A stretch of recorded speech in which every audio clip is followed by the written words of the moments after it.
Mungkin saya cerita sedikit Bapak Ibu mengenai Indofarma ya. Jadi Indofarma adalah salah satu BUMN farmasi. Ada 3 BUMN farmasi, 3 ini masuk dalam holding BUMN farmasi. Yang menjadi holding adalah PT Bio Farma, mungkin tahu ya. Semenjak pandemi jadi sangat populer Bio Farma ini. Ya. Kemudian ada 2 subsidiary, jadi Kimia Farma menjadi subsidiary dan juga Indofarma menjadi subsidiary. Nah, masing-masing punya kategori fokus Pak, Bapak Ibu. Jadi kalau di Bio Farma itu adalah vaksin dan bioteknologi. Ya. Kalau di Kimia Farma lebih kepada farmanya, kemudian ada apoteknya banyak di mana-mana. Jadi retail farmasi juga. Pak Teddy, selamat datang Pak. Salah satu komisaris kami Pak. Kemudian juga ada kosmetik ya. Jadi kalau Ibu pakai bedak apa? Mars, masih pakai Mars nggak Bu? Tetap dari zaman Belanda itu. Nah, bagaimana dengan Indofarma? Indofarma ada 3 kategori fokus ya. Yang pertama adalah farma juga. Memang farmanya ini agak, nanti mungkin ada beberapa produk yang sama dengan Kimia Farma, tapi kita coba petakan gitu ya, mana-mana yang nanti masuk bagian Kimia Farma, mana yang nanti masuk bagian dari Indofarma. Kemudian herbal. Nah, herbal ini menjadi salah satu kategori fokus kami, gitu. Dan juga alat kesehatan.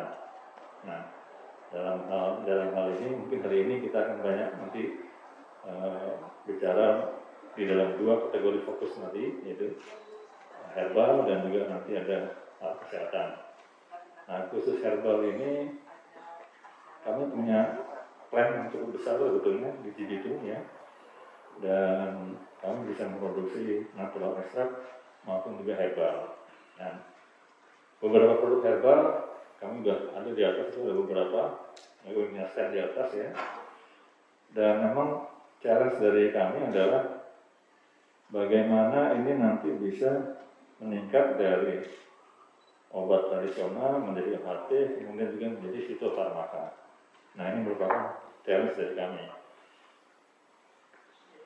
Mungkin lebih dikenal sekarang ini OMAI ya, obat modern asli Indonesia. Nah, mungkin Bapak Ibu juga tahu bahwa ketergantungan industri farmasi terhadap bahan baku obat itu terhadap impor ya, itu sangat besar. Jadi mungkin lebih dari 90% bahan baku obat itu diimpor. Nah, kalau kita bisa masuk ke dalam fitofarmaka, harapannya nih Bapak Ibu ya. Jadi bahan bakunya kan dari dalam negeri, gitu ya. Diharapkan nanti bisa mengurangi juga ketergantungan terhadap impor bahan baku. Jadi ini harapan kami. Walaupun sebetulnya kalau kita lihat dari secara komersial ya Bapak Ibu ya, 90% itu mungkin masih di obat tradisional ya. OHT sama fitofarmaka mungkin kurang dari 10% loh. Nah, ini challenge kita bersama ya, bagaimana nanti OHT ataupun obat fitofarmaka tadi bisa berkontribusi lebih besar daripada yang sekarang. Nah, itu memang perlu effort yang harusnya lebih terintegrasi effortnya ya. Jadi dari hulu maupun dari hilir itu harusnya lebih terintegrasi. Dan kami juga dalam beberapa kesempatan kami mengusulkan supaya kalau sekarang ini mindsetnya adalah bagaimana kita bisa hilirisasi ya, mungkin ke depan kepikiran juga bagaimana kita bisa hulunisasi gitu. Jadi kami yang di industri ini kan karena setiap hari berhadapan dengan customer, setiap hari berhadapan dengan masalah-masalah terkait komersial ya, salesnya, distribusinya, marketingnya, ini kami mengetahui kira-kira demand-nya apa gitu di market gitu. Nah, ini bisa kita tarik ke belakang aja. Oh Pak, ada demand seperti ini, ya bagaimana kita tarik ke belakang? Bisa nggak lembaga-lembaga perguruan tinggi, ya, lembaga riset, bisa menyediakan produk yang memang sesuai dengan demand. Nah ini yang juga menjadi tantangan buat kami ini. Jadi, tapi juga barusan dipresentasikan ya bahwa budget riset tadi berapa tadi? 0,2% atau berapa tadi ya? Alokasi anggaran buat riset ya, kecil sekali gitu ya. Dan kami juga rasanya tidak bisa melakukan riset sendiri. Kami nanti akan banyak bekerja sama juga dengan lembaga perguruan tinggi ataupun lembaga riset gitu ya, ya. Supaya nanti juga dua institusi ini sama-sama mendapatkan benefitnya juga gitu.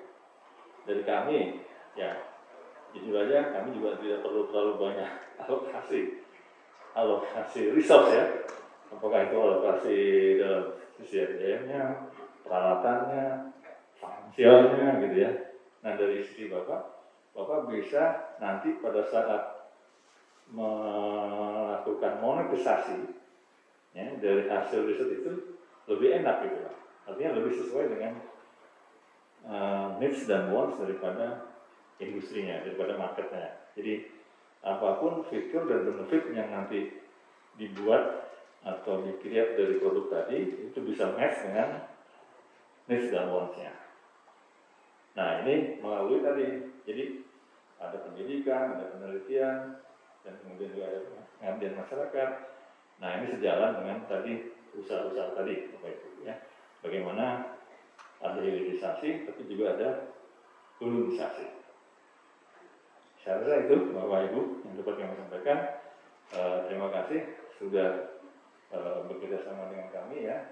Dan saya juga berharap ini jangan cuma jadi seremoni aja gitu.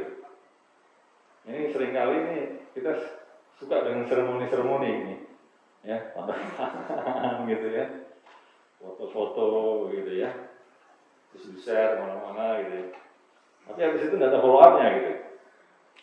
Nah ini yang coba kita mulai merubah ini. Jadi kadang-kadang saya tuh, mohon maaf nih Bapak Ibu, suka ngeri juga ini, seremoni ini. Takutnya follow up-nya sebetulnya. Nah itu yang lebih penting sebetulnya. Jadi ini hanya sebuah titik awal saja. Ya, jadi yang penting adalah bagaimana setelah seremoni ini ada eksekusinya. Gitu. Dan eksekusinya itu ada suatu timeline yang jelas. Oke, first 1 month, first 3 months apa, in another 1 year apa yang mau dicapai, gitu. Nah itu yang kami harapkan, Bapak Ibu ya. Semoga ini tetap berlanjut ya, dan semoga setelah ini ada hasil nyata dari eksekusi terhadap apa yang sudah kita sepakati bersama. Terima kasih. Assalamualaikum warahmatullahi wabarakatuh.